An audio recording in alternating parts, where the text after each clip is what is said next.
എല്ലാവർക്കും നമസ്കാരം. അദ്വൈതാമൃതത്തിന്റെ മൂന്നാമത്തെ സെഷൻ ഇന്നിവിടെ ആരംഭിക്കുകയാണ്. ഇന്ന് ഓമനക്കുട്ടിയൊക്കെയാണ് ആങ്കർ ചെയ്യുന്നത്. ഓമനക്കുട്ടിയൊക്കെയെ ഞാൻ ക്ഷണിച്ചുകൊള്ളുന്നു. അതോടൊപ്പം സ്വാമിനിയെ ഒക്കെ പറ്റിയുള്ള വിവരങ്ങൾ ഓമനക്കുട്ടിയൊക്കെ പറയും. ഹരി ഓം. എല്ലാവർക്കും നമസ്കാരം. SPYSS മലയാളം ഓൺലൈൻ അദ്വൈതാമൃതം പഠന ക്ലാസിന്റെ മൂന്നാമത്തെ ദിവസമാണ് ഇന്നിവിടെ നമ്മൾ എത്തി നിൽക്കുന്നത്.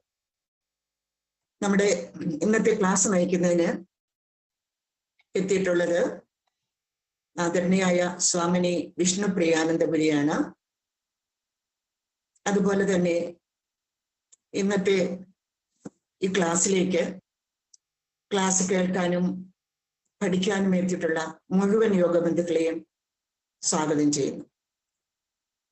സ്വാമിനി വിഷ്ണു പ്രിയാനന്ദപുരിയുടെ ഒരു ചെറിയ ഇൻട്രഡക്ഷൻ പറയാം. സ്വാമിനി വിഷ്ണു പ്രിയാനന്ദപുരിയുടെ ജനന സ്ഥലം കോതമംഗലത്ത് ചേലാട് എന്ന ഗ്രാമത്തിലാണ്. അച്ഛൻ ശങ്കരൻ, അമ്മ ദേവകി. ഇപ്പോൾ പെരുമ്പാവൂർ കൂവപ്പടി ഗുരുവനം ആശ്രമത്തിൽ താമസിക്കുകയാണ്. 1986 ആത്മീയ ജീവിതത്തിലേക്ക് പ്രവേശിച്ചു. തൃശൂർ പുറനാട്ടുകര ശാരദാശ്രമത്തിൽ നിന്നും കൂനൂർ ബണ്ടിശോല ആശ്രമത്തിൽ നിന്നും ആത്മീയ വിദ്യാഭ്യാസം നേടി. ഇതിനിടയിൽ ചെറിയ ഗവൺമെന്റ് ജോലി ലഭിച്ചു. 2018 സർവീസിൽ നിന്ന് റിട്ടയർ ചെയ്തു. സംഗീതവും ജ്യോതിഷത്തിലും സ്വാമിനിക്ക് താല്പര്യമുണ്ട്. അയോധ്യയിലെ റാം മന്ദിർ പ്രതിഷ്ഠാ കർമ്മങ്ങളിൽ കേരളത്തിൽ നിന്നും സ്വാമിനി പങ്കെടുത്തിരുന്നു. ഇപ്പോൾ പൂർണ്ണമായും ആത്മീയ പ്രവൃത്തികളിലും സത്സംഗങ്ങളിലും മുഴുകി സ്വസ്ഥമായിരിക്കുന്നു. ഗുരുധർമ്മ പ്രചാരണത്തിൽ പെരുമ്പാവൂർ ശാഖയിലും സ്മൈൽ ഓൺലൈൻ ഗ്രൂപ്പിലും സജീവ സാന്നിധ്യമാണ് സ്വാമിനി. SPYSS യോഗ സമിതിയുടെ അദ്വൈതാമൃതം സെഷനിലേക്ക് സ്വാമിനിക്ക് ഹൃദയപൂർവ്വം ആദരപൂർവ്വം സ്വാഗതം ചെയ്യുന്നു. ഹരി ഓം. സ്വാമിനി അക്ക. ഓം ഗുരുർ ബ്രഹ്മ ഗുരുർ വിഷ്ണു ഗുരുദേവോ മഹേശ്വര ഗുരു സാക്ഷാത് പരം ബ്രഹ്മ തസ്മൈ ശ്രീ ഗുരവേ നമഃ. ജ്ഞാനമൂലം ഗുരുർമുക്തിം പൂജാമൂലം ഗുരുർപദം മന്ത്രമൂലം ഗുരുർവാക്യം മോക്ഷമൂലം ഗുരുർകൃപാം. ഇന്ന് തന്നിരിക്കുന്ന വിഷയം ദൈവദശകമാണ്. ദൈവദശകം എല്ലാവർക്കും അറിയാവുന്ന ഒരു പ്രാർത്ഥനയാണ്. 1914 ഗുരുദേവൻ ആലുവ അദ്വൈത ആശ്രമത്തില് വെച്ചിട്ട് അവിടുത്തെ അന്തേവാസികളായ കുട്ടികൾക്ക് പ്രാർത്ഥിക്കാൻ വേണ്ടി എഴുതി കൊടുത്ത ഒരു പ്രാർത്ഥനയാണ് ദൈവദശകം. നമ്മൾക്ക് ആദ്യമൊക്കെ ഇങ്ങനെ പ്രാർത്ഥിക്കാൻ കൂടി അറിയില്ലായിരുന്നു. ഗുരുദേവൻ വന്നതിൽ പിന്നീടാണ് നമ്മൾ ഒത്തുചേർന്ന് പ്രാർത്ഥിക്കാനും കാര്യങ്ങൾ ചെയ്യാനുള്ളൊരു ധൈര്യം തന്നത് ഗുരുദേവനാണ്. നമ്മൾക്ക് നല്ല കാലഘട്ടമല്ലാത്ത സമയത്താണ് ഗുരുദേവൻ നമുക്ക് ദൈവദശകം എഴുതി തന്നത്. ദൈവദശകം ആർക്കും ചൊല്ലാം. അതിനകത്ത് ജാതിയോ മതോ ഒന്നും ഭേദമില്ല. അത് ദ്വൈതത്തിൽ നിന്ന് തുടങ്ങിയിട്ട് അദ്വൈതത്തിലാണ് അത് അവസാനിക്കുന്നത്. ആ ദൈവദശകം നമ്മൾ ചൊല്ലുമ്പോൾ തന്നെ അതിനകത്ത് ഈസി ആയിട്ട് നമുക്ക് തോന്നുമെങ്കിലും ഒരിക്കലും അത് ഈസി അല്ല. അതിനകത്ത് ഉപനിഷത്തുകളെ ഒതുക്കി വെച്ചിട്ടുണ്ട്. അത്രയും വലിയൊരു മന്ത്രമാണ് ദൈവദശകം. അതുകൊണ്ടായിരിക്കും ഗുരു കുട്ടികൾക്ക് ആത്മീയ ജ്ഞാനം ചെറുതിലെ തന്നെ വരുന്നതിന് വേണ്ടിയിട്ട് ദൈവദശകം അതേ രീതിയിൽ എഴുതി വെച്ചതെന്ന് വിചാരിക്കുന്നു. അങ്ങനെ നമ്മൾക്ക് എല്ലാവർക്കും ഒരുപോലെ പ്രാർത്ഥിക്കാവുന്ന ഒരു മന്ത്രം ലോകത്തിൽ തന്നെ ഈ ദൈവദശകം മാത്രമേ ഉള്ളൂ. വേറെ ഒരു മന്ത്രങ്ങളും അങ്ങനെ പ്രാർത്ഥിക്കാമല്ല. ക്രിസ്ത്യാനിക്കും പ്രാർത്ഥിക്കാം, മുസ്ലിമിനും പ്രാർത്ഥിക്കാം. ദൈവം എന്ന് പറഞ്ഞാൽ ദൈവത്തിലാണ് തുടങ്ങുന്നത്. ദൈവമേ കാത്തുകൊള്ളുക. അപ്പൊ ആ ദിവ് എന്ന ധാതുവിൽ നിന്നാണ്. ദിവ് എന്ന ധാതുവിന് ഒരു പ്രത്യേകതയുണ്ട്. ദിവ് എന്ന ധാതു സ്വയം പ്രകാശിക്കുകയും ചെയ്യും, മറ്റുള്ളവരെ പ്രകാശിപ്പിക്കുകയും ചെയ്യുന്നതാണ് ദിവന്നതാദി. അങ്ങനെ സ്വയം പ്രകാശിക്കുകയും മറ്റുള്ളവരെ പ്രകാശിപ്പിക്കുകയും ചെയ്യണേ എന്നാണ് നമ്മൾ ദൈവമേ എന്ന് നമ്മൾ ചിന്തിക്കുമ്പോൾ വരുന്നത്. നമ്മൾ പ്രകാശിക്കുകയും ചെയ്യണം. നമ്മൾ കാണുന്ന വസ്തുക്കളെ ഒക്കെ നമ്മൾക്ക് കാണണമെങ്കിൽ പ്രകാശം വേണമല്ലോ. അങ്ങനെയുള്ള ആ ഒരു സത്യത്തെയാണ് നമ്മൾ ദൈവദശകത്തിലൂടെ കണ്ടെത്തുന്നത്. അതൊന്ന് ആ കൃതി ഒന്ന് പാടാം. ദൈവമേ കാത്തുകൊൾകങ്ങ് കൈവിടാതിങ്ങു ഞങ്ങളെ, നാവികൻ നീ ഭവാപ്തിക്ക് ഒരാവിവൻ തോണി നിൻപദം. ഒന്നൊന്നായി എണ്ണി എണ്ണി തൊട്ടെണ്ണും പൊരുളൊടുങ്ങിയാൽ, നിന്നിടും ദൃക്കുപോലുള്ളം നിന്നിലസ്പന്ദമാകണം. അന്നവസ്ത്രാദിമുട്ടാതെ തന്നു രക്ഷിച്ചു ഞങ്ങളെ, ധന്യരാക്കുന്ന നീ ഒന്നു തന്നെ ഞങ്ങൾക്ക് തമ്പുരാൻ. ആഴിയും തിരയും കാറ്റും ആഴവും പോലെ ഞങ്ങളും, മായയും നിൻ മഹിമയും നീയുമെന്നുള്ളിലാകണം. നീയല്ലോ സൃഷ്ടിയും സ്രഷ്ടാവായതും സൃഷ്ടിജാലവും, നീയല്ലോ ദൈവമേ സൃഷ്ടിക്കുള്ള സാമഗ്രിയായതും. നീയല്ലോ മായയും മായാവിയും മായാവിനോദനും, നീയല്ലോ മായയെ നീക്കി സായുജ്യം നൽകുമാര്യനും. നീ സത്യം ജ്ഞാനമാനന്ദം, നീ തന്നെ വർത്തമാനവും ഭൂതവും ഭാവിയും വേറല്ലാ ഓതും മൊഴിയും.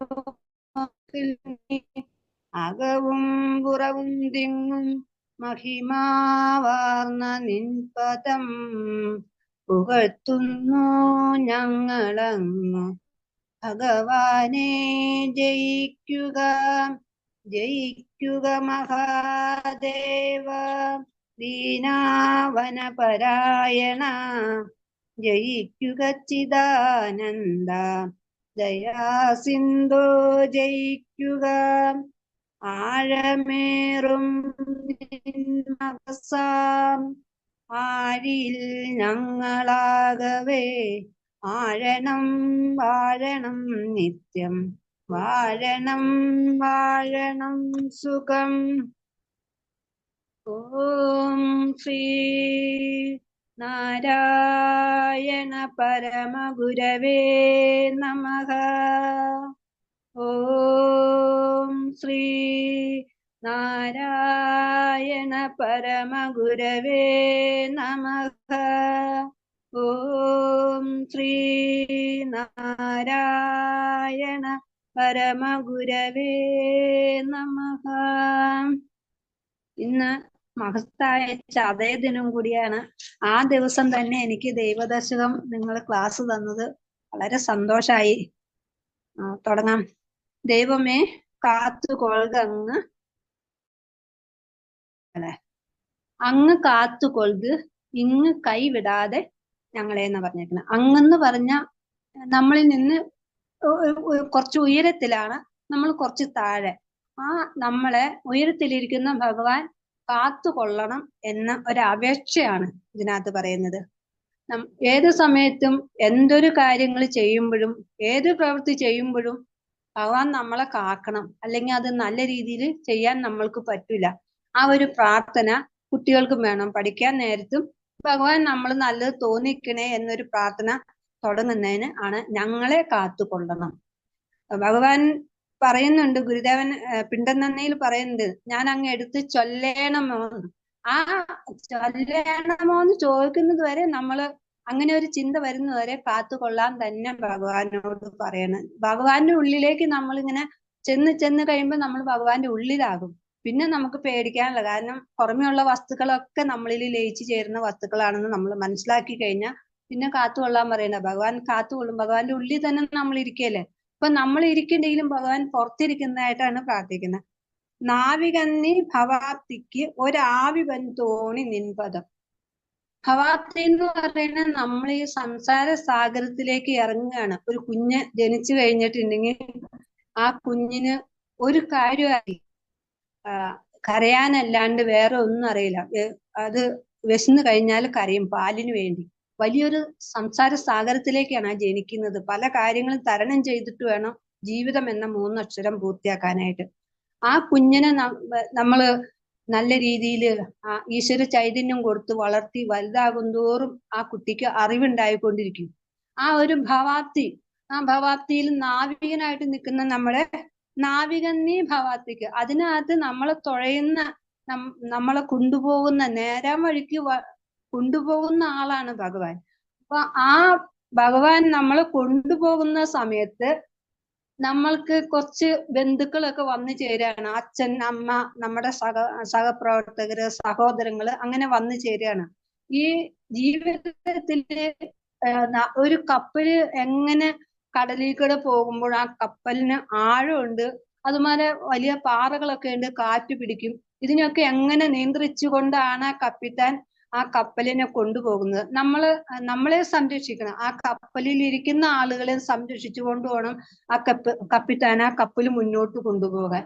അതുപോലെ നമ്മൾ ഈ ജീവിതത്തിലേക്ക് ഇറങ്ങി വരുമ്പോൾ ആ ജീവിതത്തിന്റെ ഓരോ കൈപ്പേറിയ ഭാഗങ്ങളും വളരെ മൃദുവായ ഭാഗങ്ങളും സ്നേഹം നിറഞ്ഞ ഭാഗങ്ങളൊക്കെ ഉണ്ടാകുമെങ്കിലും അതിനെല്ലാം നല്ലപോലെ നിയന്ത്രിച്ച് ശ്രദ്ധയോടെ നിയന്ത്രിച്ച് കൊണ്ടുപോകുന്ന ഒരു ശക്തി നമ്മളിൽ ഉണ്ട് എന്നുള്ളതാണ് ഈ നാവികൻ എന്ന പദം കൊണ്ട് ഉദ്ദേശിക്കുന്നത്. ഒരു ആവി വൻ തോണി, ഒരു വലിയൊരു വൻ തോണിയാണ് നമ്മൾ യാത്ര ചെയ്യുന്നത്.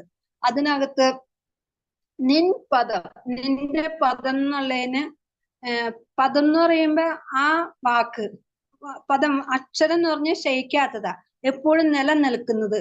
പാദം എന്ന് പറയാ. ആ പാദത്തിൽ നമ്മൾ നമസ്കരിക്കുമ്പോൾ ഭഗവാനെ നമ്മൾ ശരണം പ്രാപിക്കുന്നതായിട്ട്.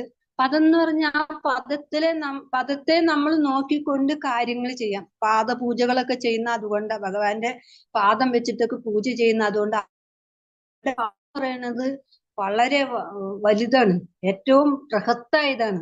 അപ്പൊ ആ നിൻ പദത്തിലേക്ക് ഏത് സമയത്തും നമ്മൾ ശരണം പ്രാപിച്ചുകൊണ്ടാണ് ഈ സംസാര സാഗരത്തിൽ വന്ന കാര്യങ്ങളെല്ലാം നമ്മൾ ചെയ്യുന്നത്. ഭഗവാനെ ഒരു കയ്യെ പിടിച്ചുകൊണ്ടാണ്. ഭഗവാൻ നമ്മുടെ കയ്യെ പിടിച്ചേക്കാണ്. ആ കയ്യിൽ നിന്ന് ഉതറിപ്പോകാതെ ഭഗവാൻ ശ്രദ്ധിച്ചുകൊണ്ടേയിരിക്കും. അതാണ് നമ്മളുടെ അച്ഛനും അമ്മയൊക്കെ. അച്ഛനും അമ്മയും ഈശ്വരൻ. അതുകൊണ്ടാണ് മാതൃദേവോ ഭവ പിതൃദേവോ ഭവ എന്ന് പറയുന്നത്. ആ അച്ഛനും അമ്മയും ദൈവങ്ങളാണ്. അവര് നമ്മളെ സംരക്ഷിച്ച് ആ ഭഗവാന്റെ സായുജ്യം അടയാൻ വേണ്ടി നമ്മളെ വലുതാക്കി നല്ല അറിവൊക്കെ തന്ന് വലുതാക്കി കൊണ്ടുവരുന്ന. അതുകൊണ്ട് 2 ദൈവങ്ങളാണ് അച്ഛനും അമ്മയും. അപ്പൊ അങ്ങനെയുള്ള ആ ഒരു വലിയ ഭവാപ്തിയിലേക്ക് നമ്മൾ കടക്കുമ്പോൾ ഒന്നൊന്നായി എണ്ണി എണ്ണി തൊട്ടെണ്ണും പൊരുളൊടുങ്ങിയാൽ, ഇങ്ങനെ ഓരോ വസ്തുക്കൾ കാണുമ്പോൾ നമ്മളിങ്ങനെ അന്വേഷിച്ചിറങ്ങുകയാണ് ഈശ്വരൻ എവിടെയാണെന്ന്. ഓരോ വസ്തുക്കൾ കാണുമ്പോഴും ഇതല്ല, ഒന്നൊന്നായി എണ്ണി എണ്ണി നമ്മുടെ ദൃശ്യമായിട്ടുള്ള വസ്തുവിനെ ദൃക്കായിരിക്കുന്ന കണ്ണുകൊണ്ട് നോക്കുമ്പോഴും ഓരോ വസ്തുക്കൾ നോക്കുമ്പോഴും നമ്മൾ ഈശ്വരനെ അന്വേഷിച്ചിട്ട് ഇറങ്ങണമെങ്കിൽ ഇതൊന്നും ഈശ്വരനല്ല എന്ന് നമുക്ക് തോന്നും. എങ്ങനെ ഈശ്വര ചൈതന്യം നിലനിൽക്കുമെങ്കിലും ഈശ്വരനായിട്ട് ഒന്നേ ഉള്ളൂ. ആ പ്രകാശത്തിലാണ് നമ്മൾ എല്ലാവരും ഇരിക്കുന്നത്. അപ്പൊ ഓരോ വസ്തുക്കളും ഉണ്ടായി ക്ഷയിച്ചു പോകുന്നതാണ്. ഈശ്വരൻ എന്ന് പറയുന്നത് എപ്പോഴും നിലനിൽക്കുന്നതാണ്. അപ്പൊ നമ്മളിങ്ങനെ ഓരോ വസ്തുക്കൾ എടുത്തിട്ട് ഒന്നൊന്നായി എണ്ണി എണ്ണി തൊട്ടെണ്ണും പൊരുളൊടുങ്ങിയാൽ, ഇങ്ങനെയുള്ള വസ്തുക്കളെല്ലാം ഇതൊന്നും അല്ല ഈശ്വരൻ എന്നുള്ള ആ വസ്തുക്കളെയൊക്കെ തൊട്ടെണ്ണി എണ്ണി അതിന്റെ പൊരുളൊടുങ്ങിയാൽ നിന്നിടും ദൃക്ക് പോലുള്ള ആ ഭഗവാനിലേക്ക് ചെന്നിട്ട് നിന്നിൽ അസ്പന്ദമാകണം. ആ ഭഗവാനിലേക്ക് ചെന്നിട്ട് പതിക്കണം. എല്ലാ വസ്തുക്കളെയും ഇങ്ങനെ മാറ്റി മാറ്റി കളഞ്ഞിട്ട്, എന്താന്ന് വെച്ചാൽ നമ്മളൊരു കുടുംബമായിട്ട് ജീവിക്കുമ്പോ കുറെ ആളുകളും കുറെ വസ്തുക്കളൊക്കെ നമ്മളോട് അറ്റാച്ച്മെന്റ് ചെയ്തിരിക്കും. ഇതെല്ലാം വിട്ടിട്ട് പെട്ടെന്ന് നമുക്ക് ഈശ്വരന്റെ അടുത്തേക്ക് പോകാൻ പറ്റില്ല. അതിന് ചെറിയൊരു കഥ പറയാം. മൃഡാൻ സ്വാമിജി പറഞ്ഞെന്നാ, ഒരമ്മ സ്വാമിജിയോട് പറഞ്ഞു, ഞാനങ്ങ് വരാണ് സ്വാമിജി എന്ന് പറഞ്ഞു ആശ്രമത്തിലേക്ക്. സ്വാമിജി ആയിരിക്കും നേരാന്ന് വിചാരിച്ചു. അപ്പൊ അമ്മോട് ചോദിച്ചു, എന്നാണ് അമ്മ വരുന്നതെന്ന് ചോദിച്ചു. ഞാൻ വരാം, എന്റെ മകന്റെ കല്യാണം ഒന്ന് കഴിയട്ടെ എന്ന് പറഞ്ഞു. കല്യാണത്തിനൊക്കെ സ്വാമിജി എന്ന് മകനെ അമ്മയെ വിളിച്ചു. അമ്മ കല്യാണമൊക്കെ കഴിഞ്ഞില്ലേ, ഇനി വരാൻ പറ്റുമെന്ന് ചോദിച്ചു. അപ്പൊ അമ്മ പറയാണ്, എന്ത് സ്വാമിജി, അവനൊരു കുട്ടിയൊക്കെ ഉണ്ടായി കാണണ്ടേ നമുക്ക്. കുട്ടി ഉണ്ടായിക്കോട്ടെ എന്ന് പറഞ്ഞ് സ്വാമിജി തിരിച്ചു പോന്നു. വീണ്ടും കുട്ടി ഉണ്ടായി കഴിഞ്ഞപ്പോ അമ്മയോട് ചോദിച്ചു, അമ്മ ഇനി വരെയല്ലേ, ആശ്രമത്തിലേക്ക് വരെയല്ലേ? അപ്പൊ സ്വാമിജി പറഞ്ഞു, അമ്മ പറഞ്ഞു, ആ കുട്ടി ആരാണ് നോക്കുന്നത്? കുട്ടിയെ ഞാനല്ലേ നോക്കി കൊടുക്കണ്ടേ, ഞാൻ ആ കൊച്ചിന്റെ അച്ചാമ്മയല്ലേ. അങ്ങനെ കുട്ടിയെ നോക്കി വലുതാക്കി. സ്വാമിജി ചോദിച്ചു, ഇനി കുട്ടിയൊക്കെ വലുതായില്ലേ, വരാറായില്ലേ? അപ്പൊ അമ്മ പറയാണ്, ആ കുട്ടിയുടെ കല്യാണം കഴിയണ്ടേ സ്വാമിജി, അതെനിക്ക് കാണണ്ടേ. ഇങ്ങനെ നമ്മൾ ഒന്ന് മാറ്റി മാറ്റി പറഞ്ഞ് ലാസ്റ്റ് അമ്മ പോയി ആ ശ്രമത്തിലേക്കൊട്ട് ചെന്നൂല്ല. ഇങ്ങനെ നമ്മൾ ഒരേ സമയം ഒരേ കാര്യങ്ങള് ആശ്രയിച്ചുകൊണ്ട് നമ്മളുടെ ഈ ഈശ്വരന്റെ അടുത്തേക്ക് അടുക്കാനുള്ള സമയം വൈകിക്കുകയാണ്. അങ്ങനെ നമ്മളുടെ ഈ ബന്ധങ്ങൾ ഇങ്ങനെ പിടിച്ചു കൊലച്ചുകൊണ്ടിരിക്കും, നിന്നിടും. അത് നിന്ന് എങ്ങനെ ആ ബന്ധങ്ങളൊക്കെ നിൽക്കുന്നോ ആ സമയത്താണ് നമ്മള് ആ ഈശ്വരന്റെ കാലയിൽ മുറുകെ പിടിക്കാൻ തുടങ്ങുന്നത്. നിന്നിൽ അസ്പന്ദമാകണം, ആ നിന്നിലേക്ക് ലയിച്ചു ചേരണം. ഇനി നമ്മൾക്കിങ്ങനെ എല്ലാം വിട്ടിട്ട് ആത്മീയ തലത്തിലേക്ക് നീങ്ങാന്ന് വെച്ചാൽ ചില കാര്യങ്ങളൊക്കെ നമുക്ക് വിടാൻ പറ്റില്ല. ഒന്ന് അന്നം വേണം, പിന്നെ വസ്ത്രം വേണം. അന്ന വസ്ത്രാദി മുട്ടാതെ നമ്മളൊരു എവിടെയെങ്കിലും പോയി ഒന്ന് ഇരുന്ന് നാമം ജപിക്കാന്ന് വെച്ചാൽ വയറ് വിശന്നു കഴിഞ്ഞാൽ ആദ്യം നമ്മളുടെ വിശപ്പിലേക്ക് നമ്മുടെ ചിന്ത പോകും. വെള്ളം കുടിക്കാൻ തോന്നും, ക്ഷീണം തോന്നും, പിന്നെ നമുക്ക് ഇരുന്ന് നാമം ജപിക്കാൻ പറ്റാതെ വെക്കും. അന്നം വേണം, പിന്നെ വസ്ത്രം വേണം. നമ്മുടെ ശരീരത്തിന് ചൂട്, അതുപോലെ തണുപ്പ്, അതുപോലെ മറ്റുള്ള പ്രാണികളിൽ നിന്നൊക്കെ രക്ഷിക്കാനായിട്ട് വസ്ത്രം വേണം. ഇത് രണ്ടും മുട്ടാതെ തരണം. ദൈവദശം ചൊല്ലുന്ന വീട്ടിലൊന്നും അതിന് കുറയില്ല. നമ്മൾ സന്തോഷമായിട്ട് ചൊല്ലി കഴിഞ്ഞാൽ ഒരിക്കലും അന്നം വസ്ത്രമൊന്നും മുട്ടില്ല. തന്ന് രക്ഷിച്ചു ഞങ്ങളെ എല്ലാവരെയും ഈ വസ്തുക്കളൊക്കെ തന്ന് രക്ഷിക്കണം. ധന്യരാക്കുന്ന നീ ഒന്ന് തന്നെ ഞങ്ങൾക്ക് തമ്പുരാൻ. അങ്ങനെ നമ്മളെ സംരക്ഷിച്ച് കൊണ്ടുവരുന്ന അതാണ് തമ്പുരാൻ. പണ്ടൊക്കെ അച്ഛനൊക്കെ തമ്പുരാനെന്ന് വിളിച്ചു കേട്ടിട്ടുണ്ട്. ഭഗവാനെ ഏറ്റവും ഉയരത്തിൽ വിളിക്കുന്നതാണ് തമ്പുരാൻ. ആ തമ്പുരാനെ നമ്മള് എന്തൊക്കെ തരണം? അന്നം വസ്ത്രം ഇവ മുട്ടാതെ തരുന്ന ഏതൊരു ശക്തിയാണോ ആ ശക്തിയാണ് തമ്പുരാൻ, അല്ലെങ്കിൽ ഈശ്വരൻ, അല്ലെങ്കിൽ ദൈവം, അല്ലെങ്കിൽ ഭഗവാൻ. അടുത്തത് നമ്മൾ ജീവിതത്തിലേക്ക് കടക്കുമ്പോൾ ഉണ്ടാകുന്ന ആഴിയും തിരയും കാറ്റും ആഴവും പോലെ ഞങ്ങളും. ഇത് അതിനു മുന്നേ ഞാൻ പറയാൻ മറന്നുപോയി. തത്വമസി എന്നുള്ള ഒരു നമ്മുടെ 4 വാചകങ്ങളിലുള്ളില് ഉള്ളതില് ആ ഗുരു ശിഷ്യനോട് ഉപദേശിക്കുന്നതാണ് തത്വമസി, അത് നീയാകുന്നു എന്ന്. അതിലുള്ള അന്വേഷണമാണ് ഈ ദൈവദശം. അകം ബ്രഹ്മാസ്മി, ഞാൻ ബ്രഹ്മമാണെന്ന് കണ്ടെത്തുന്നതാണ് ലാസ്റ്റ് ബ്രഹ്മാസ്മി എന്ന് പറയുന്നത്.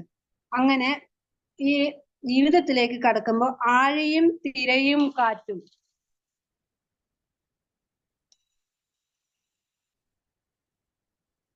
ആഴിയും തിരയും കാറ്റും ആഴവും പോലെ ഞങ്ങളും. കേൾക്കുന്നുണ്ടല്ലോ അല്ലെ? കേൾക്കാൻ പറ്റുന്നുണ്ടല്ലോ? കേൾക്കുന്നുണ്ട്. ആഴിയും തിരയും കാറ്റും ആഴവും പോലെ ഞങ്ങളും, മായയും നിൻ മഹിമയും നീയും എന്നുള്ളിലാകണം. ഇപ്പൊ നമ്മള് കപ്പലിലാണ് യാത്ര ചെയ്യുന്നത്, അല്ലെങ്കിൽ കപ്പലാണ് നമ്മുടെ ജീവിതം.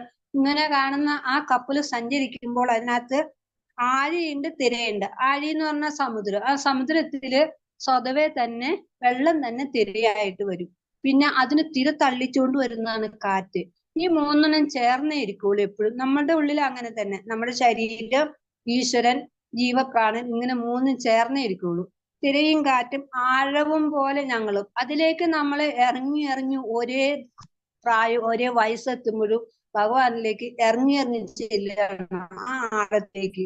ഇങ്ങനെ കപ്പൽ ഇങ്ങനെ പോകും തോറും ചിലപ്പോ ആദ്യം അടുക്കുന്നത് ആഴമില്ലാത്തടത്തിലേക്കും, വീണ്ടും യാത്ര ചെയ്യുമ്പോൾ കൂടുതൽ ആഴത്തിലേക്കാണ് പോകുന്നത്. അങ്ങനെ ആഴവും പോലെ ഞങ്ങൾ ആ ഭഗവാനിലേക്ക് നമ്മൾ യാത്ര ചെയ്യുമ്പോൾ ആ ആഴത്തിലേക്ക് ഇറങ്ങുമ്പോൾ മായയും നിൻ മഹിമയും. അവിടെ ചിലത് സത്യമാണെന്ന് തോന്നും, ചിലത് നിന്റെ മഹിമ സത്യമാണെന്ന് തോന്നും. എങ്ങനെ? 2-3 ഉദാഹരണങ്ങൾ പറയുന്നുണ്ട്. ഇപ്പൊ നമ്മള് യാത്ര ചെയ്യുമ്പോ റോഡിലൂടെ പോകുമ്പോ കാനൽ ജലം പോലെ നമ്മൾക്ക് തോന്നും. ഇപ്പൊ നമ്മൾ വിചാരിക്കും വെള്ളത്തിന് ദാഹിക്കുമ്പോ അവിടെ ചെന്ന് വെള്ളം കിട്ടുമെന്ന്. പിന്നെ ചില സമയത്ത് നമ്മൾ രാത്രി വെളിച്ചമൊക്കെ ഇല്ലാതെ ഇങ്ങനെ പോകുമ്പോ പെട്ടെന്ന് എന്തെങ്കിലും വിറകിന്റെ കഷ്ണം എന്തെങ്കിലും കണ്ട പാമ്പാണെന്ന് വിചാരിക്കും. നമ്മൾ വെളിച്ചം കൊണ്ടുവരുമ്പോഴാണ് ആ പാമ്പല്ല എന്ന് പറയുന്നത്.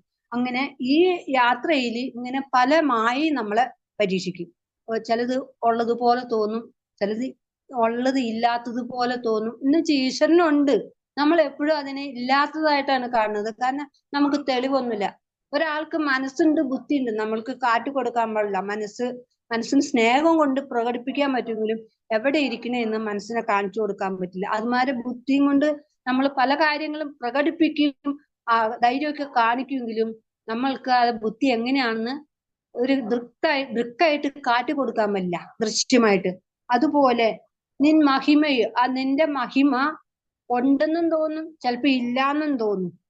ആ ഞങ്ങളെ നീയും എന്നുള്ളിലാകണം. ഇങ്ങനെ നമ്മൾ പ്രാർത്ഥിച്ച് കഴിയുമ്പോ ഭഗവാൻ എങ്ങനെയാകണം? നമ്മുടെ ഉള്ളിൽ ഇരിക്കുന്നതാകണം. ഇപ്പൊ നമ്മൾ എവിടെ ഉണ്ടെന്നാണ് ആദ്യം പ്രാർത്ഥിച്ചത്? ദൈവമേ കാത്തുകൊൾകങ്ങ്. എവിടെ? മുകളിൽ എങ്ങോ ഉണ്ട്, ഇങ്ങ് നമ്മൾ താഴെ. ഇങ്ങനെ എല്ലാത്തിലേക്കും അറിഞ്ഞറിഞ്ഞ് ചെന്ന് കഴിയുമ്പോ ഭഗവാൻ നമ്മുടെ ഉള്ളിലുണ്ടെന്നുള്ള തോന്നൽ നമുക്ക് വരുന്നു. അതാണ് അഹം ബ്രഹ്മാസ്മി, ഞാൻ ബ്രഹ്മമാകുന്നു, ആ അറിവാണ്. ആദ്യം നമ്മൾ തത്വമസിയിലാണ് തുടങ്ങുന്നത്, അഹം ബ്രഹ്മാസ്മി. നീയല്ലോ സൃഷ്ടിയും സ്രഷ്ടാവായതും സൃഷ്ടിജാലവും, നീയല്ലോ ദൈവമേ സൃഷ്ടിക്കുള്ള സാമഗ്രി ആയതും. എത്രയെല്ലാം കാര്യങ്ങളിലാണ് ഇരിക്കുന്നത്. ഒരു ആല് നമ്മൾ കാണാണ്. ആ ആല് ഒരുപിടി വലിയ വൃക്ഷമാണ്. പക്ഷെ അതിന്റെ ഒരു അരി എടുക്കണമെങ്കിൽ വളരെ ചെറുതാണ്, വളരെ സൂക്ഷ്മമായിട്ട് നോക്കണം. ആ ചെറിയൊരു സൂക്ഷ്മമായിട്ടിരിക്കുന്ന ഒരു അരിയിൽ നിന്നാണ് അത്രയും വലിയ ഒരു ആൽവൃക്ഷം ഉണ്ടാകുന്നത്. ഒരു അരി ഭൂമിയിൽ ഇട്ട് കഴിഞ്ഞാൽ അത് കിളിർക്കണമെങ്കിൽ ജലം വേണം, ഭൂമിയുടെ അനുവാദം വേണം, പ്രകാശം വേണം. അതുപോലെ ആ ഭഗവാന്റെ കാരുണ്യം, നീയല്ലോ സൃഷ്ടിയും, ആ ഭഗവാന്റെ കാരുണ്യമില്ലാതെ ഒരു വസ്തുവിനും ഇവിടെ ഉണ്ടാകാനോ നശിക്കാനോ സാധിക്കില്ല. സ്രഷ്ടാവായതും സൃഷ്ടിജാലവും, ഈ സൃഷ്ടാവായത്, ആ സൃഷ്ടിക്കുള്ള കാരണമായതും ഭഗവാൻ തന്നെയാണ്. നമ്മള് ഇപ്പൊ ജീവിച്ചിരിക്കുന്നുണ്ടെങ്കിലും ഇതിനു മുന്നേ ആരൊക്കെയായിട്ട് ജീവിച്ചിരിക്കുന്നുണ്ട്? ഇപ്പൊ ഉള്ള അച്ഛനും അമ്മയും ഇതിനു മുന്നേ ഏതോ അച്ഛനും അമ്മയുടെയും മക്കളായിരുന്നു നമ്മള്. ആ ഒരു കാരണം ആകുന്നത് ഭഗവാൻ തന്നെയാണ്. സൃഷ്ടി ഇന്ന രീതിയിലുള്ള ഒരാള് ഭൂമിയിലേക്ക് വിടുന്നതിന് ഗീതയിൽ പറയുന്നു, യഥാ യഥാഹി ധർമ്മസ്യ ക്ലാനിഭർവതി ഭാരത അഭ്യുത്ഥാനമധർമ്മസ്യ തദാത്മാനം സൃജാമഹം. ഏതേത് കാലങ്ങളിൽ ധർമ്മം ക്ഷയിച്ച് അധർമ്മം ഉണ്ടാകുന്ന സമയത്ത് അതാത് കാലത്തിനനുസരിച്ചുള്ള ആളുകൾ ജനിച്ച് അതിനെ പുനർജീവിക്കുന്ന പറയണം. ആ അധർമ്മത്തെ നശിപ്പിച്ചിട്ട് ധർമ്മത്തെ ജയിപ്പിക്കുന്ന പറയണം. അത് ഭഗവാൻ കൃത്യമായിട്ട് നോക്കിക്കൊണ്ടേയിരിക്കുന്നു ഓരോരുത്തരെയും. നമ്മൾ വിചാരിക്കുക ഭഗവാൻ ഇതൊന്നും അറിയുന്നില്ല, എന്തെങ്കിലും ഒരു തെറ്റ് ചെയ്താൽ അറിയൊന്നുമില്ല എന്ന് വിചാരിച്ചിട്ട് നമ്മൾ ചെയ്യും. പക്ഷെ ആദ്യം കാണുന്ന ആള് ഭഗവാനാണ്. അമൃതാനന്ദമയ്യ അമ്മ ഒരു ഉദാഹരണം പറയുന്നുണ്ട്. നമ്മൾ ആരെങ്കിലും ചീത്ത വിളിക്കാൻ നേരത്തിട്ട് ആദ്യം നമ്മൾ ചീത്തയായിട്ട് രണ്ടാമതാണ് വിളിക്കുന്ന ആളുടെ അടുത്തേക്ക് ചീത്ത ചെല്ലുന്നത്. ആ ഒരു ചിന്ത നമ്മൾക്കുണ്ടെങ്കിൽ പല കാര്യങ്ങളും നമ്മൾ ചെയ്യില്ല. കാരണം ആദ്യം നമ്മളാണ് മോശമാകുന്നതെന്നുള്ള ചിന്ത വന്നെങ്കിൽ അതാണ് ഏറ്റവും വലിയ അറിവ്. അപ്പോ ഈ സൃഷ്ടിജാലവും, എല്ലാ സൃഷ്ടിജാലത്തിന്റെ പുറകിലും ഭഗവാന്റെ ആ കരങ്ങളില്ലാതെ ഒരു സൃഷ്ടി പോലും നടക്കില്ല. ഒരു വിത്താണെങ്കിലും മണ്ണിലിട്ടാൽ അത് കിളിർക്കണമെങ്കിൽ ഭൂമിയുടെ ആ ഒരു സൗമ്യത വേണം, പ്രകാശം വേണം, വെള്ളം വേണം. നമ്മളുടെ അച്ഛനും അമ്മയ്ക്കും നമ്മൾ ഉണ്ടാകണമെങ്കിലും ആ ഈശ്വരന്റെ ആ ഒരു അനുഗ്രഹം വേണം. നമ്മളുടെ ഈ ശരീരം എന്ന് പറയുന്ന പഞ്ചഭൂതങ്ങള്, പഞ്ചപ്രാണന്, കർമ്മേന്ദ്രിയങ്ങള്, ജ്ഞാനേന്ദ്രിയങ്ങള്, മനസ്സ്, ബുദ്ധി, അഹങ്കാരം, ഇങ്ങനെയുള്ള ആ 24 തത്വങ്ങൾ ചേർന്നാണ് നമ്മുടെ ഈ ശരീരം നിലകൊള്ളുന്നത്. അതിനെ നിയന്ത്രിക്കുന്ന ശക്തിയാണ് ഭഗവാൻ. അപ്പൊ ആ 24 തത്വങ്ങളെ, പഞ്ചഭൂതങ്ങൾ എന്ന് പറഞ്ഞാൽ വായു, ആകാശം, ഭൂമി, ജലം, അഗ്നി, ഇങ്ങനെ 5 ഭൂതങ്ങള് ചേർന്ന് കഴിയുമ്പോ പിന്നെ പഞ്ചപ്രാണൻ എന്ന് പറഞ്ഞാൽ പ്രാണൻ, അപാനൻ, വ്യാനൻ, ഉദാനൻ, സമാനൻ. പിന്നെ പഞ്ചേന്ദ്രിയങ്ങൾ എന്ന് പറഞ്ഞാൽ കണ്ണ്, മൂക്ക്, ചെവി, നാക്ക്, ത്വക്ക്, ചെവി,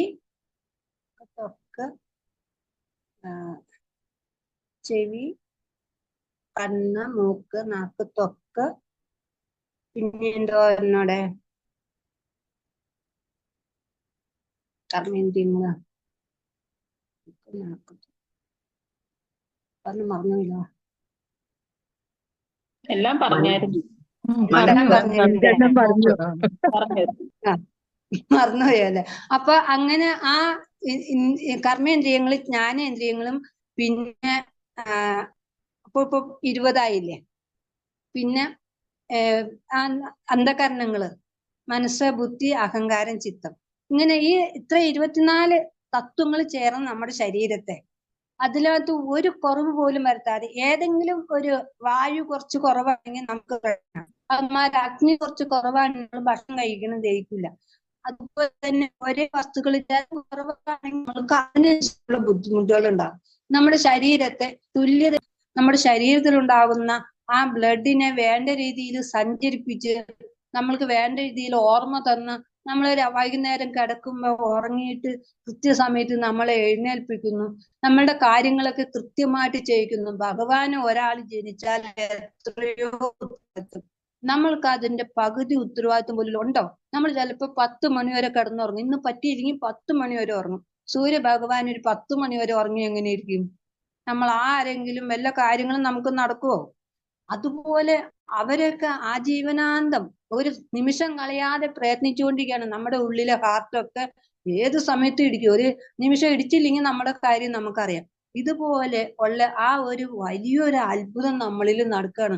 നമ്മൾ അറിയണില്ല. കഴിക്കുന്ന എന്ത് ഭക്ഷണവും നമ്മുടെ ഉള്ളിലേക്ക് ചെന്ന് അതിനെയൊക്കെ കൃത്യമായിട്ട് ദഹിപ്പിച്ച് മൂത്രമാക്കിയും മലമാക്കിയും ബ്ലഡാക്കിയും ഒക്കെ ശരീരത്തിലൂടെ വായിപ്പിക്കുന്ന ആ ഭഗവാന്റെ കാരുണ്യം, നമ്മളുടെ കൈകള് കാലുകള് എല്ലാം വേണ്ട രീതിയിൽ ചലിപ്പിക്കുന്ന ആ ഭഗവാന്റെ കാരുണ്യം, അതാണ് ആ സൃഷ്ടിജാലവും സൃഷ്ടിയും ഒക്കെ ഉൾപ്പെടുന്ന ആ കാര്യങ്ങൾ. അതാണ് ആ സൃഷ്ടിജാലം എന്ന് പറയുമ്പോ ഒരേ ആളും ജനിച്ചു കഴിഞ്ഞിട്ട് അവര് സംരക്ഷിക്കുന്നതും നീയല്ലോ ദൈവമേ സൃഷ്ടിക്കുള്ള സാമഗ്രി ആയത്. ആ സാമഗ്രി എല്ലാം ആയത് ഒരാൾക്ക് ഒരു വസ്തുവിന് ഉണ്ടാകാനുള്ള സാമഗ്രികളൊക്കെ ആയതും ആരാണ്?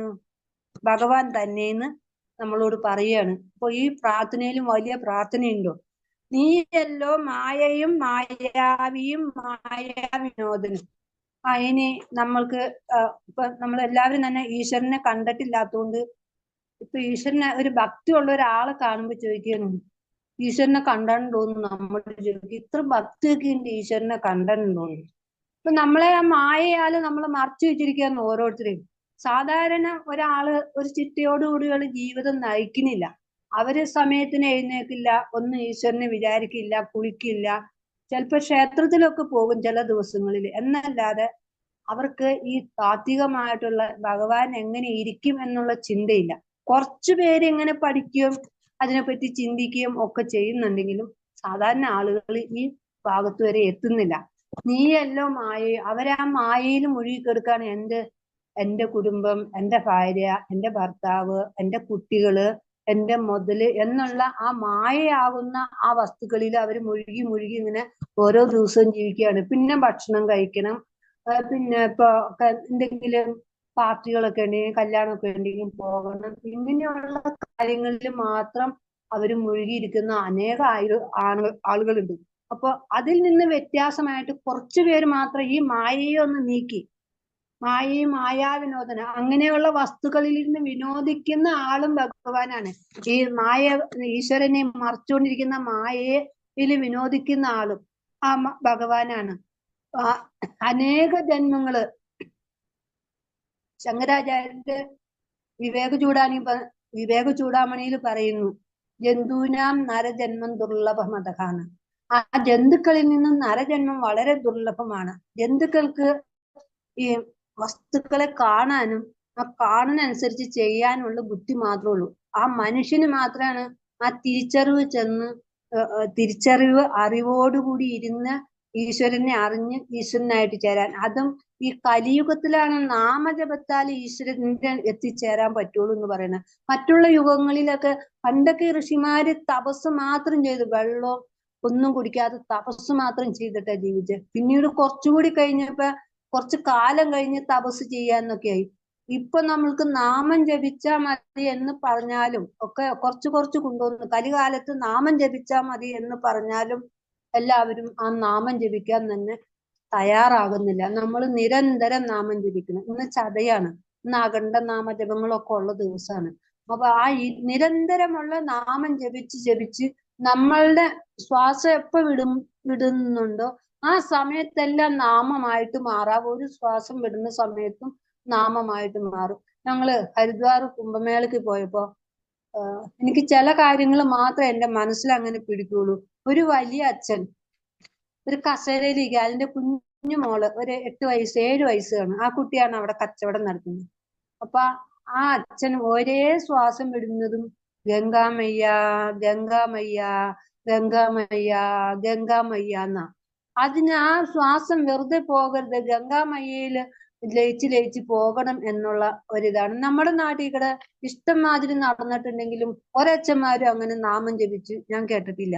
എന്താന്നറിയില്ല, നമ്മൾക്ക് ആ ഒരു സംസ്കാരം വരുന്നില്ല. ആ ഒരു ശ്വാസം പോലും വെറുതെ കളയരുന്ന് വെച്ചിട്ടാണ് അച്ഛൻ നാമം ജപിക്കുന്നത്. നമ്മൾ നാമം ജപിച്ച് ആ ശ്വാസത്തിന് ഭഗവാന്റെ അനുഗ്രഹമാണ് നമ്മൾ ശ്വാസം എടുക്കുന്നതും വിടുന്നതും എന്നുള്ള ചിന്ത വന്നാൽ ഒരേ ശ്വാസവും ഭഗവാനിലേക്ക് നമ്മൾ ലയിപ്പിക്കാൻ നോക്കും. ആ സമയത്ത് ആ മായയെ നീക്കി എന്ത് ചെയ്യും? സായുജ്യം നൽകും ആര്യനും. അത്രയും വലിയ ആളാണ് ഭഗവാൻ. നീയല്ലോ മായയും മായാവിയും മായാവിനോദനും. നീയല്ലോ മായയെ നീക്കി. ആ ഈശ്വരൻ ഇല്ല എന്നുള്ള ചിന്ത മാറണമെങ്കിൽ നിരന്തരം നാമം ജപിക്കണം. ആ നാമജപത്തിലൂടെ മനസ്സിനെ അനേക ജന്മത്തെ കർമ്മങ്ങളുടെ വാസനയായിട്ടാണ് നമ്മൾ വന്നിരിക്കുന്നത്. സഞ്ചിത കർമ്മം, പ്രാരാബ്ധ കർമ്മം, ആഗാമി കർമ്മം. ആ കർമ്മങ്ങൾക്ക് നമ്മൾ ഇവിടെ വരുമ്പോ നമ്മൾ ഓരോ കാര്യങ്ങൾ ചെയ്തു കഴിയുമ്പോൾ, നമ്മളിപ്പോ ബാങ്കിൽ പൈസ ഇട്ട് കഴിഞ്ഞാൽ അത് കുറച്ച് കഴിയുമ്പോൾ അതിന്റെ പലിശ നമ്മൾക്ക് കിട്ടും. അത് നമ്മൾ എടുത്ത് യൂസ് ചെയ്യും. ഇപ്പൊ നമുക്ക് സന്തോഷമായിരിക്കും. അതുപോലെ നമ്മൾ ഓരോ പ്രവൃത്തി ചെയ്യുമ്പോഴും അങ്ങനെ കുറച്ച് പലിശയൊക്കെ നമുക്ക് കിട്ടും. ചിലപ്പോ ചില കാര്യങ്ങൾ അവിടെ സഞ്ചിതമായിട്ട് കിടക്കും, പലിശയൊന്നും കൂടി തരാതെ.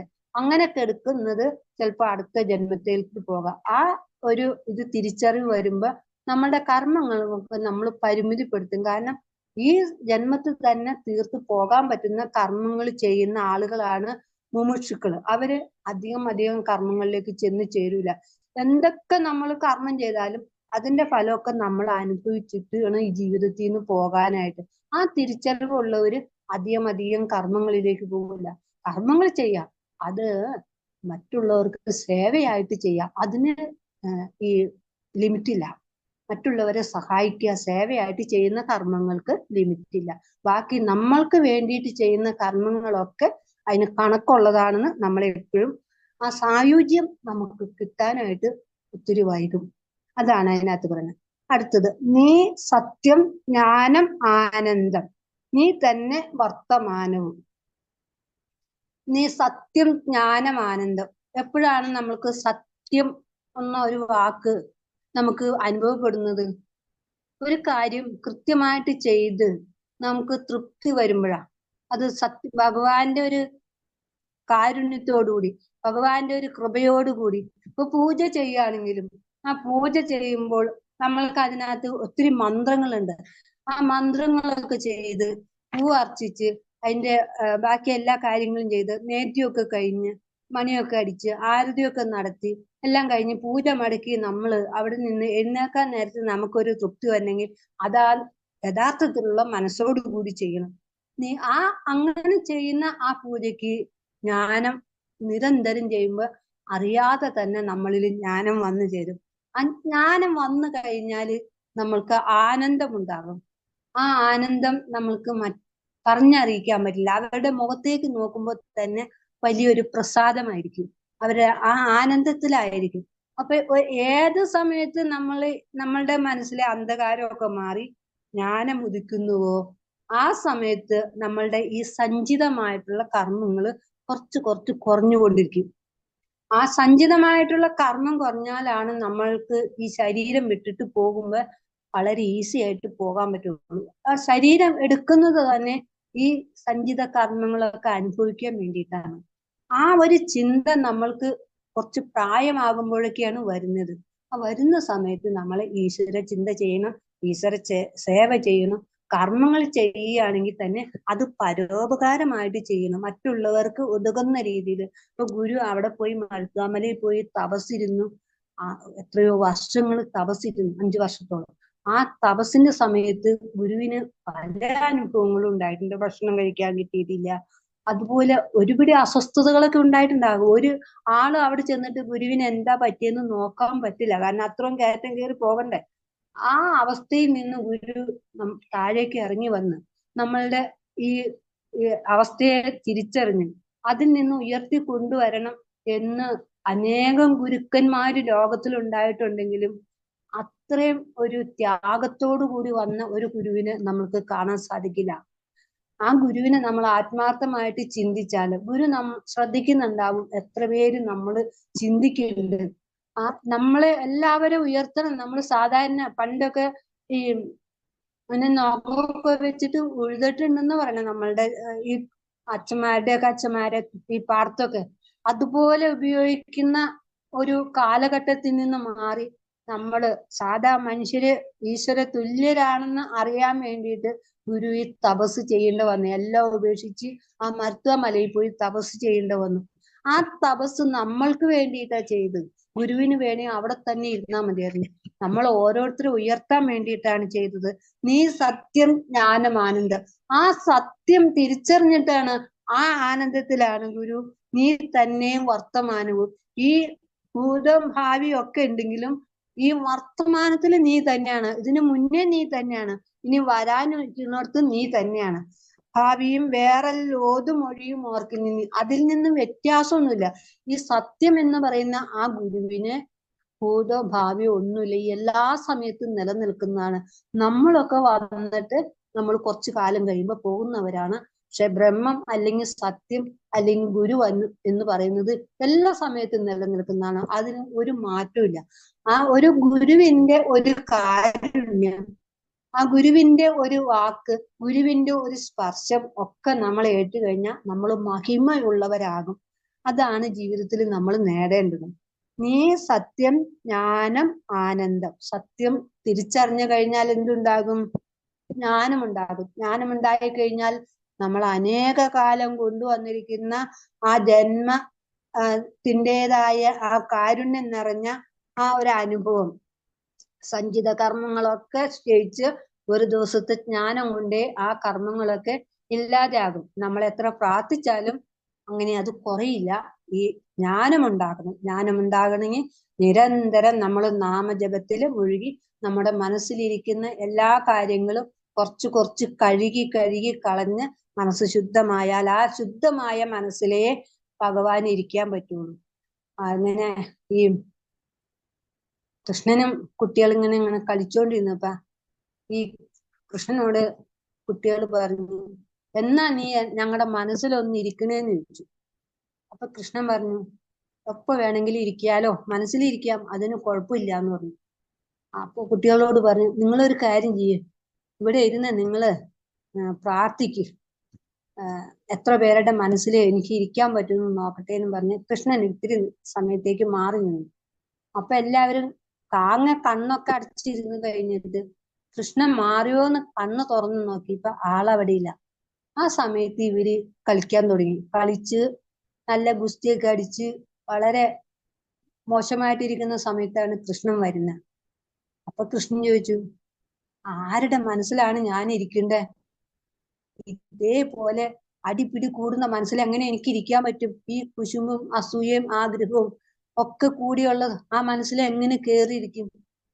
അതുപോലെയുള്ള ചിന്തകളൊക്കെ മാറാൻ വേണ്ടിയിട്ട് ആ ചിന്തകളുടെ സ്ഥാനത്ത് ഭഗവാൻ ഇരിക്കണമെങ്കിൽ, അസൂയയും കുശുമ്പും അത്യാഗ്രഹവും ഒക്കെ നമുക്കുള്ളപ്പോ ഈ ഭഗവാൻ അവിടെ ഇരിക്കാൻ പറ്റില്ല. അപ്പൊ അതിനെയൊക്കെ നമ്മൾ ഒഴിവാക്കണമെങ്കിൽ ഈ നാമജപം നമുക്ക് വളരെ പ്രധാനപ്പെട്ടതാണ്.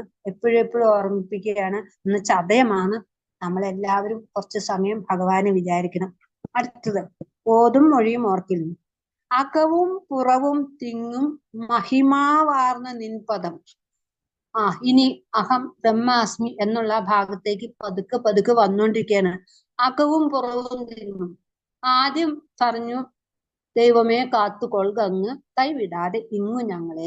ഇപ്പോൾ പറയുന്നു അകവും പുറവും തിങ്ങും. അകവും പുറവും എന്ന് വെച്ചാൽ നമ്മുടെ ഉള്ളില് ഭഗവാനുണ്ട്, അതുപോലെ തന്നെ പുറത്തുണ്ട്. പുറത്തുണ്ടെന്ന് പറഞ്ഞാൽ സർവ്വ ജീവജാലങ്ങളും ഭഗവാന്റെ ഒരേ അവസ്ഥകളാണ്. ഭഗവാന്റെ സൃഷ്ടിക്ക് ഒരു കുറവും വരുത്തില്ല. ആർക്ക് ഏത് രൂപം കൊടുക്കണം ഭഗവാൻ തീരുമാനിച്ചു കൊടുത്തിരിക്കുന്നതാണ്. ആ അകവും പുറവും തിങ്ങുന്ന നിന്റെ പദം, അത്രയും നിറഞ്ഞിരിക്കുന്ന ആ ഭഗവാന്റെ പദം, ആ വാക്ക്, ഭഗവാനെ എന്ന് വിളിക്കുന്ന ആ വാക്ക്, അത് ക്ഷയിക്കാത്തതാണ്. ഒരിക്കലും ക്ഷയിക്കാതെ നിലനിൽക്കുന്നതാണ്. ആ പദമാണെങ്കിലും ആ കാൽപാദങ്ങളാണെങ്കിലും ഒരിക്കലും അതിന് ഒരു മാറ്റവും ഇല്ല. ആ കാൽപാദങ്ങള് ഉയർച്ചയിലേക്ക് മാത്രം പോയിട്ടുള്ള കാൽപാദങ്ങളാണ് ഗുരുക്കന്മാരുടെ. അവര് ഒരിക്കലും താഴ്ചയിലേക്ക് പോകില്ല. ആ കാൽപാദത്തെ പിടിച്ചാൽ നമുക്കും ഈസി ആയിട്ട് ഉയർന്നു പോകാം. മഹിമാവാർന്ന നിൻപദം, ആ പദത്തെ നമുക്ക് എത്ര മഹിമയായിട്ട് ചിന്തിച്ചാലും മതിയാവില്ല. നമുക്ക് തന്നിരിക്കുന്ന അനുഗ്രഹങ്ങൾ ഓരോന്നും ചിന്തിച്ചു കഴിയുമ്പോഴും ആ പദത്തിന് എത്ര മഹിമ ചിന്തിച്ചാലും നമ്മൾ മതിയാകില്ല. പുകഴ്ത്തുന്നു ഞങ്ങളങ്ങ്.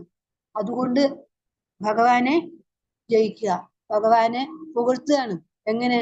ഓരോ ദിവസവും നമ്മൾ കണ്ണു തുറപ്പിക്കുന്നു, ശ്വസിപ്പിക്കുന്നു, ഭക്ഷണം തരുന്നു, ജലം തരുന്നു, എല്ലാം തരുന്നത് ആ ഭഗവാന്റെ കാരുണ്യമാണെന്ന് അറിഞ്ഞിട്ട് നമ്മൾ ഭഗവാനെ പുകഴ്ത്തുകയാണ്.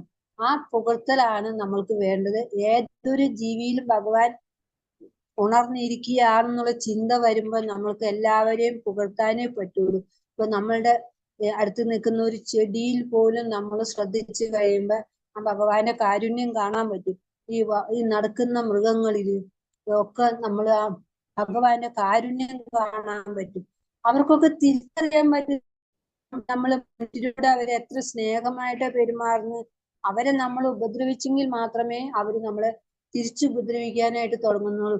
പാമ്പും പക്ഷികളൊക്കെ അങ്ങനെ തന്നെ. അവരോട് സ്നേഹം കാണിക്കുമ്പോൾ അവര് നമ്മുടെ വശത്തായിട്ട് വരും. ആനയൊക്കെ അതുകൊണ്ടല്ലേ ഒരു ചെറിയ മനുഷ്യൻ മെരുക്കി കൊണ്ടു നടക്കുന്ന, അവരോട് സ്നേഹം കാണിച്ച് അവരെ പറഞ്ഞനുസരിച്ച് കൊണ്ടു നടക്കുന്നത്. ആ ഒരു ചിന്ത നമ്മളിൽ വരുമ്പോഴാണ് നമ്മളും ഈശ്വരനും ഒന്നാകുന്നത്. എല്ലാ സൃഷ്ടികളും ഭഗവാന്റെ കാരുണ്യമാണ്, ഭഗവാന്റെ കൃപയാണെന്ന് അറിയുമ്പോൾ ജയിക്കുക മഹാദേവ. ആ മഹാദേവനായിട്ടിരിക്കുന്ന ആള് എപ്പോഴും എങ്ങനെയിരിക്കണം? വിജയിച്ചിരിക്കണം. അല്ലെങ്കിൽ എന്തു പറ്റും? അധർമ്മം വിളയാടും. അധർമ്മം വിളയാടി നമുക്ക് ജീവിക്കാൻ പറ്റില്ല. നമ്മളുടെ ഇന്നത്തെ കേരളത്തിന്റെ അവസ്ഥ വളരെ പരിതാപകരമാണ്. അധർമ്മം എങ്ങനെയൊക്കെയാണ് വന്ന് ഭവിക്കണേന്ന് അറിയില്ല. ഈ ന്യൂസ് ഒന്നും കാണാനായിട്ട് ഒരു നിവൃത്തിയില്ല. കാരണം ഒരു വീട്ടിൽ 5 പേരെയൊക്കെ കൊന്നു എന്ന് പറയുന്നത്. കൊല്ലുന്നതിനൊന്നും കുഴപ്പമില്ല, ആ മാനസികാവസ്ഥ. ഇതൊക്കെ വരുന്നത് എന്തുകൊണ്ടായിരിക്കണം? അവരല്ലാത്തത് കൊണ്ടാ. എല്ലാവർക്കും നമ്മളെ പോലെ ജീവിക്കാനുള്ള സ്വാതന്ത്ര്യം ഉണ്ടെന്ന് ചിന്തിക്കാത്തത് കൊണ്ടാണ് അവർ മറ്റുള്ളവരെ കൊന്നിട്ട് അവർക്ക് എന്താണ് സുഖം കിട്ടണേന്നുള്ളത് നമ്മൾ ചിന്തിച്ചിട്ടൊന്നും മനസ്സിലാകുന്നില്ല. ജയിക്കുക മഹാദേവ. അതുകൊണ്ട് അങ്ങനെയുള്ള കാര്യങ്ങളൊക്കെ നമ്മുടെ ചെവിയിൽ വരാതെ, നമ്മുടെ കണ്ണിന് കാണാതെ, കാരണം അതൊക്കെ വളരെ വേദനാജനകമാണ്. അപ്പോൾ നമ്മൾ ആ ഈശ്വര ചിന്തയോട് കൂടി ഇരുന്ന് ആ ഈശ്വരനിൽ നിന്ന് മാറാതെ ഇരുന്നാലാണ് ഈ വക കാര്യങ്ങൾ നമ്മളെ വേട്ടയാടാതിരിക്കുള്ളൂ. നമ്മളോട് സമ്പർക്കം ചെയ്യുന്നവർക്ക് പോലും അങ്ങനെ ഒന്നും തോന്നാതിരിക്കുന്നു. അതുപോലെയുള്ള കാര്യങ്ങളിൽ നമ്മൾ പോയി ഇടപെടാതിരിക്കുന്നു എന്നൊക്കെ നമ്മൾ നിരന്തരം ഇപ്പൊ പ്രാർത്ഥിക്കേണ്ട സമയമാണ്. എന്താന്ന് വെച്ചാൽ ഈ മയക്കുമരുന്ന് നമ്മൾ കഴിച്ചില്ലെങ്കിലും മറ്റുള്ളവർ കഴിച്ചു കഴിഞ്ഞിട്ടുണ്ടെങ്കിൽ നമുക്കും അത് ബാധകല്ലേ. അപ്പൊ നമ്മുടെ കുഞ്ഞുങ്ങളെയൊക്കെ നമ്മൾ ഇതുപോലെയുള്ള വലിയ വിപത്തിൽ നിന്ന് രക്ഷിച്ചു കൊണ്ടുവരാനായിട്ട് ഈ പ്രാർത്ഥന വളരെ, നമ്മൾ അവർക്ക് പ്രാർത്ഥന ചൊല്ലി കൊടുത്തില്ലെങ്കിൽ നമ്മൾ നിരന്തരം ചൊല്ലിയാലും മതി, ഇതിന്റെ ശക്തി അവർക്ക് കിട്ടും. ജയിക്കുക മഹാദേവ ദീനാവന പരായണ. ഈ ദീനരായിട്ട് കിടക്കുന്ന അന്നത്തെ ആ പ്രാർത്ഥന എഴുതുമ്പോഴുള്ള ആ നമ്മളുടെ അവസ്ഥയെ പറ്റി ചിന്തിച്ചാൽ മതി. അങ്ങനെയുള്ള നമ്മളെ രക്ഷിക്കണേ, നമ്മളെ കാത്ത് രക്ഷിക്കണേ. ജയിക്കുക ചിദാനന്ദ. ഈ ചിത്തില് ആനന്ദമായിട്ടിരിക്കണം. നമ്മുടെ മനസ്സ്, ബുദ്ധി, അഹങ്കാരം, ചിത്തം.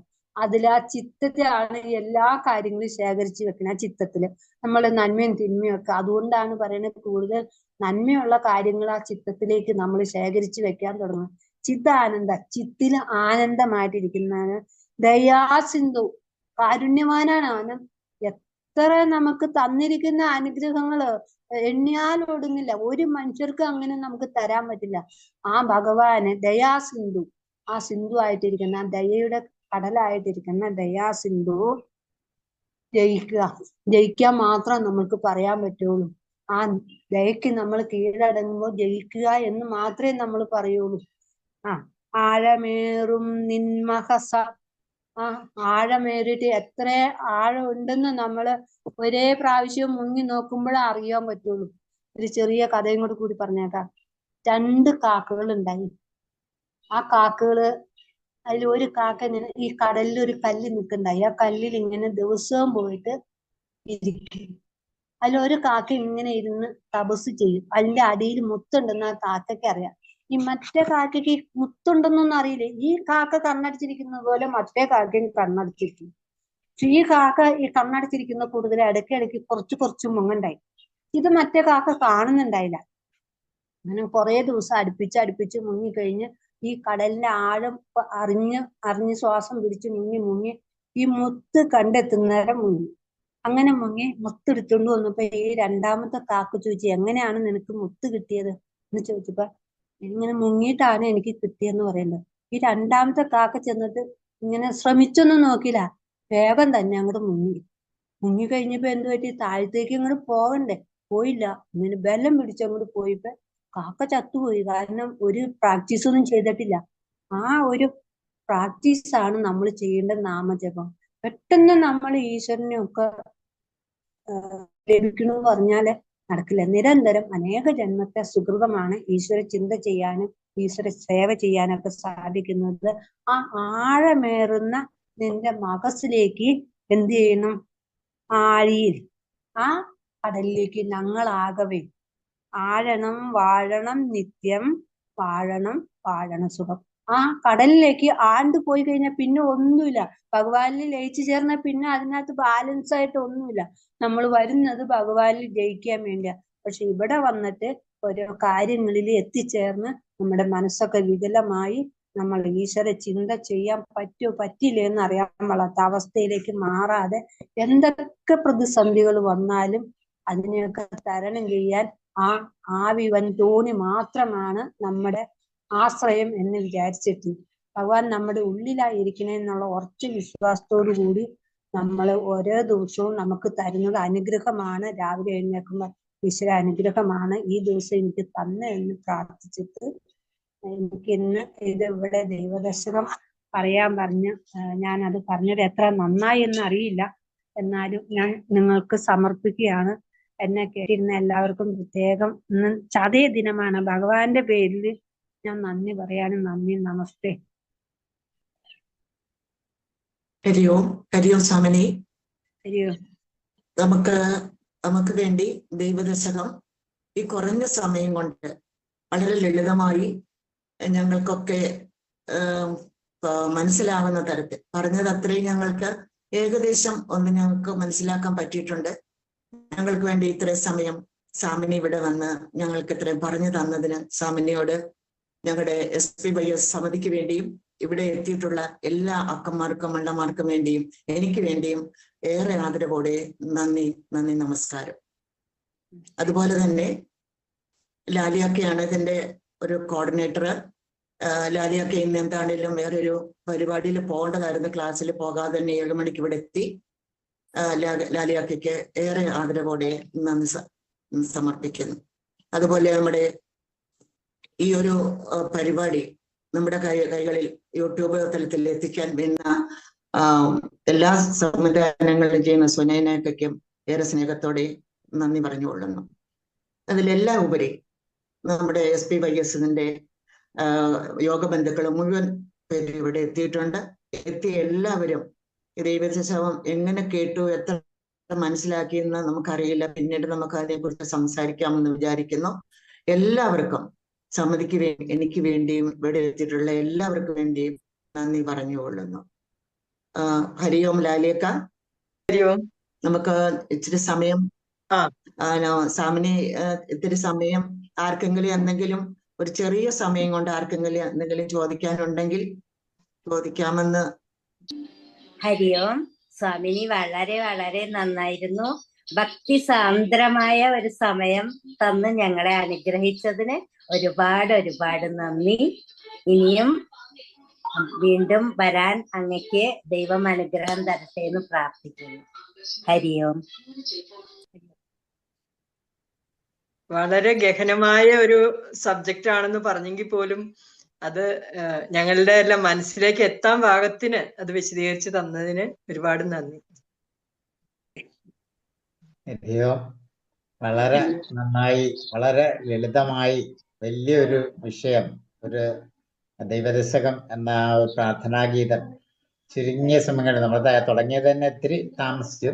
എന്നാലും ആ ഉള്ള സമയത്ത് നമുക്ക് വളരെ ലളിതമായി നന്നായിട്ട് നമുക്ക് പറഞ്ഞു തന്നു. സ്വാമിനി എല്ലാവിധ അനുഗ്രഹവും, ഗുരുവിന്റെ അനുഗ്രഹം ഉണ്ടാകട്ടെ. ഞങ്ങൾക്കും അത് വളരെ നന്നായി ശ്രമിച്ച് ഗുരുവിന്റെ അനുഗ്രഹം ലഭിച്ചു എന്ന് പറയാം. സമയം നാളിൽ തന്നെ നമുക്കിത് കേൾക്കാൻ കഴിഞ്ഞതും വളരെ ഭാഗ്യമായി. നമസ്കാരം. സ്വാമിനിക്ക് എല്ലാവിധ